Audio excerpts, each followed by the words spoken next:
Subscribe now and press the bell icon. Never miss an update. अब हम 10वीं कक्षा के पाठ 3 की प्रश्नावली 3.5 का प्रश्न नंबर 3 करते हैं। तो प्रश्न नंबर 3 उन्होंने मुझे कहा है, निम्नरेखी समीकरणों के युग्मों को प्रतिस्थापन विधि एवं वज्र गुणन विधि से हल कीजिए और किस विधि को आप उपयुक्त मानते हैं वो भी लिखिए। अर्थात आपको क्वेश्चन नंबर 3 का जो इन्होंने सवाल दिया है, इस सवाल को आपको प्रतिस्थापन विधि से भी करना है और वज्र गुणन विधि से भी इसे हल करना है। तो आइए बच्चों, इस सवाल को मैं आपको दोनों विधि से हल करके बताता हूं। तो आइए बच्चों, इस सवाल को हम करते हैं प्रतिस्थापन विधि से। तो प्रतिस्थापन विधि करने के लिए हम इसे समीकरण 1 मान लेते हैं और इसे समीकरण नंबर 2। तो हमें प्रतिस्थापन में पता है कि समीकरण 1 व 2 से किसी भी एक समीकरण से हमें समीकरण 3 बनाना होती है। तो मैं लिख लेता हूं यह समीकरण 1 से। तो समीकरण 1 से मैं 3 बनाऊंगा, तो ये हो गया 8x प्लस 5y बराबर 9। मैं x या y का मान निकाल लेता हूं, तो मैं x का मान निकालता हूं तो मैं 5y का पक्षांतरण कर देता हूं, तो 8x बराबर 9 माइनस 5y। अब ये 8 यहाँ मल्टीप्लाई हो रहा है, डिवाइड हो जाएगा, तो x बराबर हो जाएगा 9 माइनस 5y और अपॉन में 8। तो यह बन गई आपकी समीकरण नंबर 3। बच्चों, अब समीकरण 3 का मान मैं समीकरण 2 में रखूंगा, क्योंकि एक का मान समीकरण 3 का मान 1 से बनाया, इसलिए 1 में हम इसे प्रतिस्थापित नहीं करेंगे। तो समीकरण 3 का मान हम रखेंगे 2 में। समीकरण 2 क्या है हमारे पास? 3x प्लस 2y बराबर 4। अब इस इक्वेशन में जहां भी x आया है वहां मैं x की पूरी वैल्यू इस जगह पुट कर दूंगा। तो 3 ब्रैकेट में x जगह में क्या लिखूंगा? 9 माइनस 5y अपॉन में 8 ब्रैकेट बंद और प्लस 2y बराबर 4।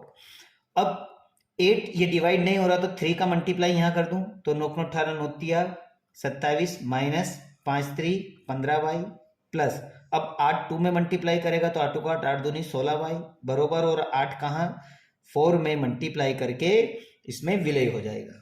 अब ये दोनों आपस में सोल्व हो रहे हैं, तो प्लस माइनस माइनस, लेकिन 16 बड़ा है 15 से, इसलिए प्लस का निशान, तो 16 में से 15 जाएंगे तो y बराबर, इसका पक्षांतर इधर कर देता हूं और इन दोनों का मल्टीप्लाई, तो 8 चौक 32 और इसका इधर पक्षांतरण करूंगा तो ये प्लस से हो जाएगा माइनस में। तो इस तरह से y का मान मेरा बड़ी आसानी से निकल जाएगा। तो 32 में से मैं 27 को घटाता हूं तो मेरे पास में आता है 5। तो y का मान कितना आ गया बच्चों? 5। अब मैं y का मान समीकरण 3 में रख देता हूं तो x का मान आ जाएगा। समीकरण 3 है हमारे पास में x बराबर 9 माइनस 5y अपॉन में 8। अब जहां भी y है वहां मैं 5 लिख देता हूं, तो x बराबर 9 माइनस 5 मल्टीप्लाई y का मान 5 है तो 5 लिख दीजिए अपॉन में 8। अब मैं इसको जब सॉल्व करता हूं तो x बराबर 9 माइनस 25 अपॉन में 8, और ये दोनों जब आपस में सोल्व होंगे तो हमारे पास में आ जाएगा माइनस 16। तो x बराबर माइनस 16 अपॉन में 8 और 8 का 8 दूनी 16। तो इस तरह से x का मान है -2 और y का मान आ गया 5। तो यही मेरे अभिष्ट आंसर है। लेकिन ये कौन सी मेथड से निकाले मैंने? ये निकाले मैंने प्रतिस्थापन से। x का मान है -2 और y का मान है मेरे पास 5। अब इसी को मैं करता हूं वज्र गुणन विधि से। तो देखो बच्चों, वज्र गुणन विधि से करने के लिए मुझे पहले तो इस इक्वेशन को जमाना होगा, अर्थात इस इक्वेशन को मुझे इस फॉर्म में जमाना होगा कि a1x plus b1y plus c1 equal 0 और a2x plus b2y plus c2 बराबर 0 के फॉर्म में मुझे लाना होगा, अर्थात इस वाली संख्या को इक्वल के इधर लाना होगा। तो जब मैं इक्वल के इधर करता हूं तो मेरे पास आ जाता है 8x प्लस 5y और 9 को जब मैं इधर लाता हूं तो -9 बराबर 0। ठीक उसी तरह मैं इसको भी जमा लेता हूं, तो 3x प्लस 2y माइनस 4 बराबर 0। अब मैं वज्र गुणन विधि में a1 A2 B1 B2 और C1 C2 के मान निकालकर सूत्र में लगा दूंगा। तो A1 का मान क्या है मेरे पास? A1 का मान मेरे पास 8 है, B1 मेरे पास 5 है और C1 का मान -9 है। उसी तरह A2 मेरे पास 3 है, B2 2 है और C2 -4 है। अब वज्र गुणन विधि का आपको सूत्र याद होगा, तो आप यहां पर सूत्र लिख दीजिए। तो इसका सूत्र होता है, आपने सूत्र याद कर लिया होगा, मैं सूत्र लिख देता हूं, x B1 C2 minus B2 C1 बराबर है, y का मान हो जाएगा C1 A2 minus C2 A1 बराबर 1 का मान हो जाएगा A1 B2 minus A2 B1। तो यह हमारा फार्मूला हो गया। अब मैं यहाँ A1 A2 B1 B2 की वैल्यू पुट कर देता हूं।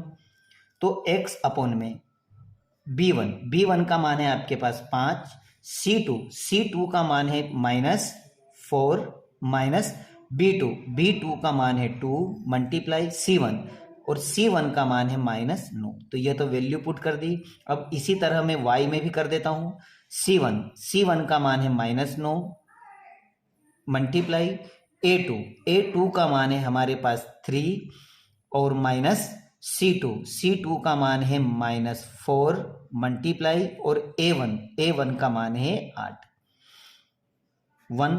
A1 का मान है 8 मल्टीप्लाई B2 आपके पास 2 है माइनस A2 3 है मल्टीप्लाई और B1 का मान है 5।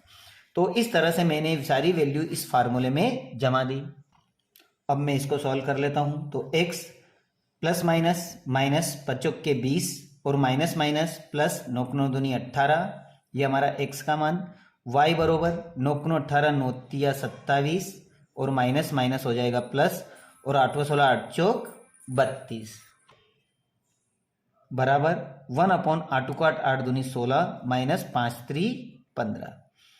अब इन दोनों को घटाएंगे तो -20 में से 18 जाएंगे तो -2 बचेगा इक्वल y बरोबर, और 32 में 27 घटाएंगे तो हमारे पास बचेगा +5 और इक्वल में आ जाएगा 1 और 16 में से 15 जाएगा तो बचेगा 1। अब बच्चों x का मान निकालना है तो इसके साथ तुलना कर लो और y का मान निकालना है तो इसके साथ हम तुलना कर लेते हैं।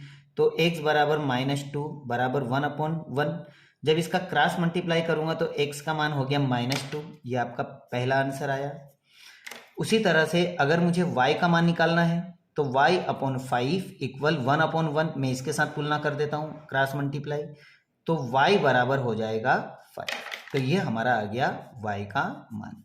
तो बच्चों यहाँ हम देख रहे हैं कि जब मैं प्रतिस्थापन विधि से करता हूं तो x का मान -2 और y का मान 5 आता है, और वज्र गुणन विधि से भी x का मान -2 और y का मान 5 आता है। तो ये दोनों विधियों से हमने इस सवाल को कर लिया। तो बच्चों हमने प्रतिस्थापन और वज्र गुणन विधि से इस सवाल को किया है। अब आप इसे विलोपन विधि से भी हल करके देखो कि आपको ये उत्तर आते हैं या नहीं। आप तीनों मेथड को अच्छी तरह से सीखो, एग्जाम में जो भी मेथड आए आप उस मेथड से इन सवालों को कर सकते हो। बच्चों इन्होंने मुझे क्वेश्चन में पूछा था कि दोनों विधियों में से कौन सी विधि आपको उपयुक्त लगी। तो बच्चों आपको जो विधि सर्वश्रेष्ठ लगती है, सबसे अच्छी लगती है, आप यहाँ पर लिख सकते हो कि हमें प्रतिस्थापन विधि करने में सबसे सरल लगती है, अच्छी लगती है, या वज्र गुणन विधि को करने में हमें अच्छा लगता है। ऐसे मुझे प्रतिस्थापन विधि अच्छी लगती है, तो मैं अगर होता तो मैं लिखता कि इन दोनों विधियों में मुझे प्रतिस्थापन विधि अच्छी लगी। आपको अगर वज्र गुणन विधि अच्छी लगती है तो आप वज्र गुणन विधि लिख लीजिए। Subscribe now and press the bell icon. Never miss an update.